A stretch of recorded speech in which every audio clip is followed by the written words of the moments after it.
ശബരിമല യുവതീ പ്രവേശനത്തിൽ പ്രതിഷേധിച്ച് ശബരിമല കർമ്മസമിതി ആഹ്വാനം ചെയ്ത സംസ്ഥാന ഹർത്താൽ സംഘർഷഭരിതം. മൂവാറ്റുപുഴയിൽ ഹർത്താലിനിടെയുണ്ടായ സംഘർഷം ഒഴിവാക്കാൻ പോലീസ് ലാത്തിവീശി. ഹർത്താലിന്റെ ഭാഗമായി ശബരിമല കർമ്മസമിതി നഗരത്തിൽ നടത്തിയ പ്രകടനത്തിൽ പങ്കെടുത്തത് ആയിരങ്ങൾ. ശബരിമലയിൽ യുവതികൾ പ്രവേശിച്ച വാർത്ത കഴിഞ്ഞ ദിവസം പുറത്തു വന്നതോടെ ആരംഭിച്ച സംഘർഷാവസ്ഥ ഹർത്താൽ ദിനത്തിലും തുടരുന്ന കാഴ്ചയാണ് കേരളം കണ്ടത്. യുവതീ പ്രവേശനത്തിനെതിരെയുള്ള പ്രതിഷേധത്തിന്റെ ഭാഗമായാണ് ശബരിമല കർമ്മസമിതി സംസ്ഥാന ഹർത്താലിന് ആഹ്വാനം ചെയ്തത്. BJP പൂർണ്ണ പിന്തുണ പ്രഖ്യാപിച്ചതോടെ സംസ്ഥാനം ഏതാണ്ട് നിശ്ചലമായി. ഹർത്താലിന്റെ ഭാഗമായി ശബരിമല കർമ്മസമിതി പ്രവർത്തകരും BJP പ്രവർത്തകരും നടത്തിയ പ്രകടനങ്ങൾ പല സ്ഥലങ്ങളിലും സംഘർഷത്തിലാണ് കലാശിച്ചത്. വ്യാപാര സ്ഥാപനങ്ങൾ അടപ്പിക്കാൻ ശ്രമിച്ചത് പോലീസും പ്രതിഷേധക്കാരും തമ്മിലുള്ള സംഘർഷങ്ങൾക്ക് വഴിവെച്ചു. സംസ്ഥാനത്തെമ്പാടും ശബരിമല കർമ്മസമിതി പ്രകടനങ്ങൾ നടത്തി.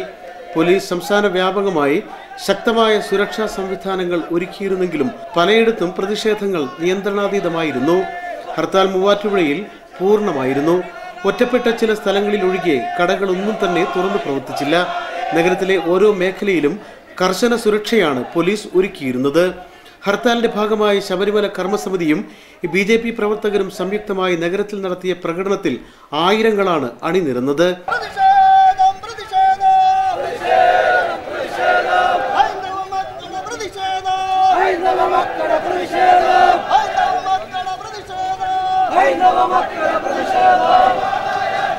വെള്ളൂർക്കുന്നത്ത് നിന്ന് ആരംഭിച്ച പ്രകടനം നഗരം ചുറ്റി കീച്ചേരിപ്പടിയിലെത്തിയപ്പോഴാണ് ചെറിയ തോതിൽ സംഘർഷാവസ്ഥയുണ്ടായത്.